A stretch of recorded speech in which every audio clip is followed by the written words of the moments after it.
네, 윤석열 내란 쿠데타가 발생한 지 일주일이 훨씬 지났지만 내란 속에 윤석열은 여전히 그 자리에 앉아 있습니다. 그 사이 우리 국민들이 얼마나 불안해하고 떨고 있는지 모르겠습니다. 이제 내일 모레 이번 주말이면 2차 윤석열 탄핵 표결을 앞두고 있는 좀 긴장된 상황인데요. 오늘도 더 좋은 정치연구소 정호준 대표님과 함께 방송 나누겠습니다. 대표님, 오늘 오전에 가장 심각한 문제가 윤석열 내란 수계가 대국민 담화를 발표했습니다. 한 25분 정도. 29분. 네, 거의 30분에 가깝게 좀 긴 시간 동안 대국민 담화를 윤석열 본인이 직접 오늘 오전에 발표했는데, 이 담화에 대해서 좀 어떻게 생각하십니까? 저는 라이브로 보면서 정말 제 귀를 씻고 싶었습니다. 네, 솔직한 저의 감정을 말씀드리면요. 여기 절로 나왔어요. 여기 절로 나왔습니다. 그리고 제가 들었던 생각은 꼭 45년 전이었습니다. 1979년 12월 12일 오늘 무슨 일이 있었는지 아시죠? 전두환의 12.12 군사 쿠데타, 12.12 내란이 있었는데요. 저 윤석열이 이거 뭐 축사하는 거 아닌가? 45주년 12.12 내란 축사인가? 뭐 이런 생각까지 들 정도였고요.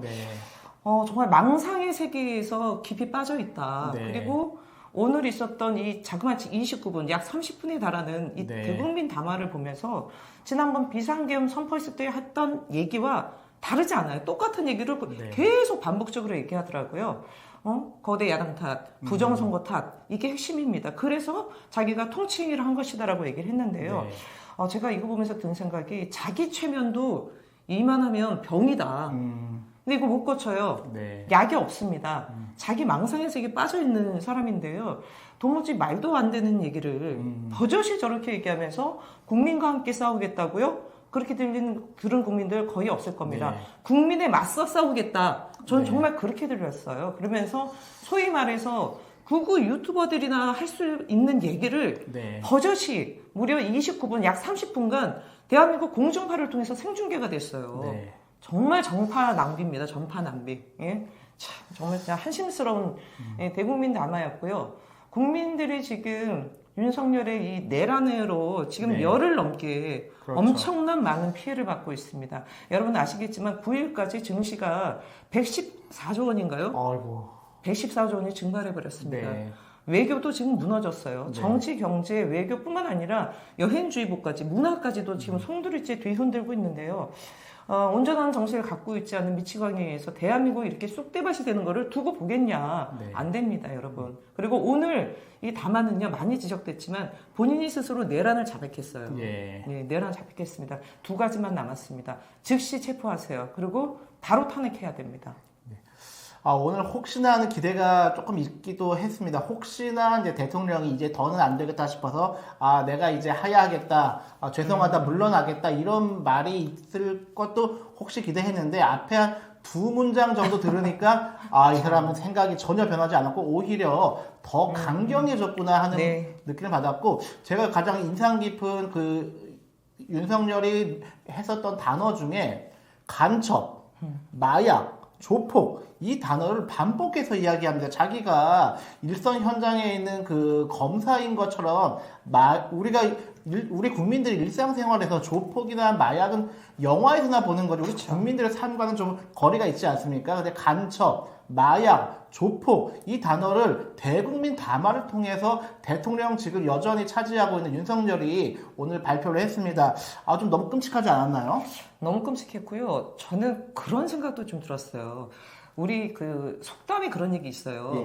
미워하다가 닮아간다라는 말이 있습니다. 이게 뭐냐면 이 사람이 이 소위 말해서 아직까지 검찰의 이 DNA가 있지 않습니까?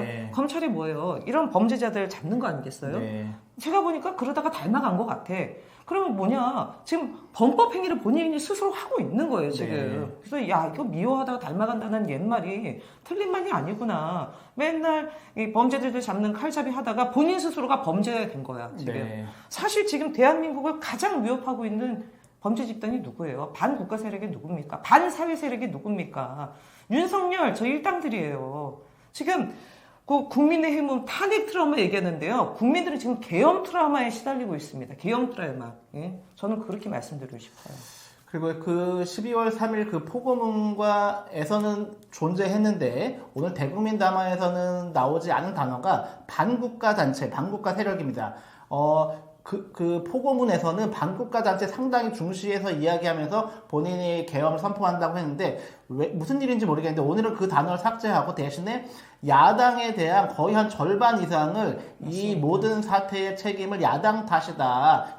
이재명이라는 단어를 사용하지 않았지만 사실상 뭐 방탄 뭐 이런 거 봐서 이재명을 정조준한 이 모든 책임을 이재명 대표와 야당에게 돌리는 그런 것을 한 절반 이상을 오늘 윤석열이 대국민 담화를 통해서 말을 했었던 것을 좀 기억을 합니다. 제가 정확한 어디는 기억하지 못하는데요. 이재명이라는 이름 석자만 안 나왔지 범죄자의 셀프 입법 뭐 이런 표현이 있었어요. 그럼 뭐 이재명 대표를 겨냥한 발언 아니겠습니까? 네. 그래서 야, 저 진짜 근데 이게 재밌는 게요. 이게 라이브가 아니라 녹화를 했답니다. 예, 녹화본이었더라고요. 네, 녹화하고요. 네. 녹화하고서 바로 또 갔대요. 관저로. 네. 이거는 좀 다른 결이지만 어제 한겨레가 그 단독 보도했던 부분 네. 윤석열 출근과 관련돼 가지고 가짜 출근, 네. 소위 말해서 은어로 관련된 경찰들이 뻥카라고 얘기했다는데 그러면서 맨날 늦게 나오고 뭐 4시에 나오고 그러면서 퇴근은 칼퇴하고 한겨레가 잠입해서 했던 것만 해도 정상 출근이 한 번밖에 없었대요. 네. 예? 아니 이 사람 대통령이긴 하지만 공무원입니다. 지금 자기가 직을 유지하면서 인사권 행사하고 어젠가 그제 기준으로 관보에 네. 대통령이 17건을 지시했다는 거예요. 지금 이 엄청난 일이 벌어졌고 지금 당장이라도 이 사람 직무정지를 해야 되는 대단히 위험한 사람이 오늘도 와가지고 영상 촬영하고 바로 또 관저로 기어들어가 모르지 또 술 먹었을지도. 네. 그리고 뭐 동아일보 기사 보니까 이상민 전 해남부 장관이 지인에게 그 얘기했대요. 계엄 선포하는 날 얼굴이 시뻘거져 있었답니다. 아이고. 되게 무서웠대요. 뭐 네. 막 그랬나 봐요. 그 얼굴이 시뻘개진 게 뭐 술 먹고서 그랬는지 그걸 또 누가 알겠습니까? 야, 이게 뭐 대한민국이 진짜 풍정등화입니다. 풍정등화. 예, 오늘 그 윤석열 내란 특위의 대국민 담화 뭐 논할 가치도 없지만 그래도 조금만 따져보면 첫 번째가 이제 야당 탓을 줄기차게 이건 이제 지난 그 포고문 12월 3일과 이제 맥락을 같이 하는 건데 오늘은 상당히 내용을 길게 분량을 했고 지난 12월 3일에 나오지 않았던 것이 이제 중국인 단어가 나옵니다. 그러면서 우리는 기억도 하지 못하는데 작년인가 중국인들이 한국에 와서 근데 중국인이라는 단어도 좀 약간 이상해요. 우리가 미국인 이런 표현 쓰지 않잖아요. 중국인이라고 해서 되게 좀 혐오 발언을 좀 선동을 한 것 같습니다. 중국에 대한 반중국 감정을 일부러 이 내란 수계가 자극한 게 아닌가 해서 중국인이라는 단어를 몇 번 사용하면서 3명의 중국인이 부산에서 뭐 미국 항공모함을 촬영했니 무슨 뭐 한 명이 와서 되게 좀 상세하게 설명합니다. 한국에 입국하자마자 기무사인가요? 거기 앞에 가서 뭐 드론으로 촬영했니? 이걸 하면서 반중국 혐오 감정을 일으켰는데 이게 우리 국민들은 기억도 못하는 건데 이게 마치 선관위를 이번에 침탈한 것을 갖다가 정당화하는 그런 뉘앙스로 들렸거든요. 예, 맞습니다. 저는 도무지 이해가 안 됐어요. 그 건과 관련된 부분이 뭐가 지극히 이 부정선거 관련돼서 연관되는지는 모르겠고요. 저희가 이거 방송 이게 들어오기 전에 제가 우리 오봉석 대표님이랑 얘기하면서 구글 어스 들어가면 다 나온다면서요. 네, 맞습니다. 예. 구글 어스 들어가면 뭐 군 부대면 뭐면 모든 게 다 나오고 있는 이런 상황인데 야 이걸 가지고 그렇게 얘기한다? 저는 이해가 안 됐고요. 오늘 했던 얘기 중에서 저는 기가 막히고 코가 막혔던 게 성관위 전산 시스템을 점검하기 위해서 김용균을 그걸 시켰다라는 거예요. 성관위 전산 시스템을 점검하는데 왜 국방부 장관이 거기서 나왔답니까? 네? 이건 말도 안 되는 겁니다. 100번 양보해서 만약에 정말 문제가 있다면 지금 그 헌법기관이기 때문에 함부로 못해요. 100번 양보해더라도 그럼 행안위 정도인데 지금 성관위 전산 시스템을 국방부 장관이 가서 점검한다? 이게 점검입니까? 예? 내란이죠? 말이 됩니까? 그리고 뭐 소위 말해서 입만 벌리면 거짓말 한다고 해서 뭐 입 벌고 뭐 이런 표현이 있지 않습니까? 오늘 딱 그거였어요. 딱 그거. 예. 제가 보니까 이거를 또 어떤 분들이 또 정리를 또 해놨던데 네. 지금 보니까 오늘 저는 이번 비상계엄을 준비하면서 오로지 국방장관만 논의했다라고 했지만 아니 여인영 방첩사령관도 얘기했잖아요. 대통령 지시가 있었고 곽종군 네. 특전사령관 직접 화기폰으로 전화 받았다면서요. 예? 그다음에 뭐라고 얘기했냐면 질서 유지에 필요한 소수 병력만 투입했다고 합니다. 계엄군으로 동원된 인원만 지금 1,000명이 넘습니다. 1,000명이. 예? 그다음에 실무장은 하지 않았다. 현장 지휘관 실탄 휴대했습니다. 네. 그리고 질서 유지를 위한 것이지 국회 해산시키거나 기능 마비한 게 아니었다. 방금 말씀드렸지 않습니까? 곽정근 특전사령관 윤 직접 전화해서 국회 문 부수고 의원들 끌어내라 이런 얘기를 했어요. 예.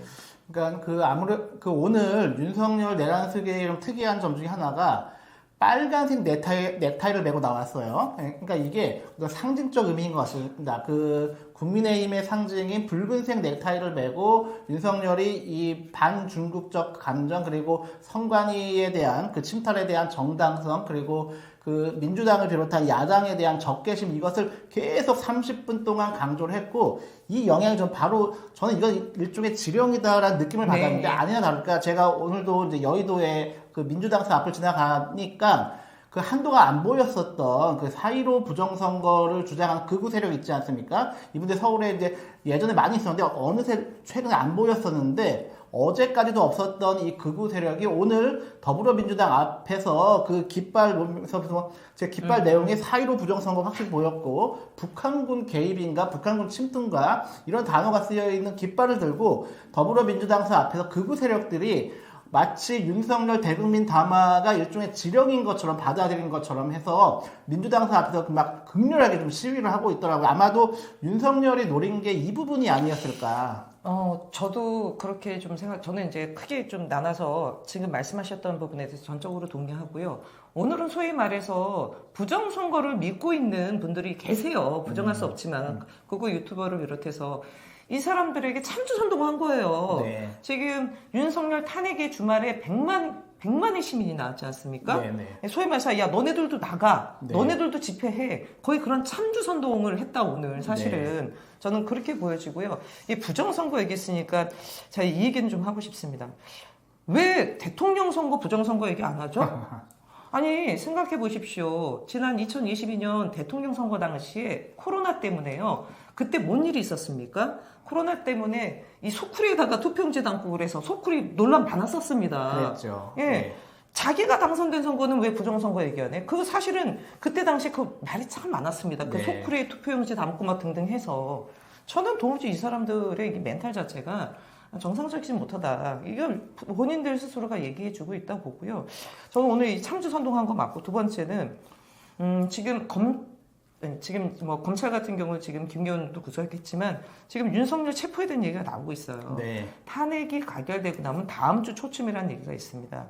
제가 봤을 때는 이 검찰이 지금 체포되고 네. 이 사법적 부분으로 들어가는 것, 지금 정치적으로 탄핵뿐만 아니라 사법적으로 이제 그렇게 되면 이제 헌재 대응뿐만 아니라 체포됐을 때, 구속됐을 때 이거를 지금 염두에 두고 오늘 본인과 관련된 본인의 말도 안 되는 네. 소리를 본인이 이제 마지막이다 생각하고 준비한 게 아닌가 네. 그런 생각이 좀 들었습니다.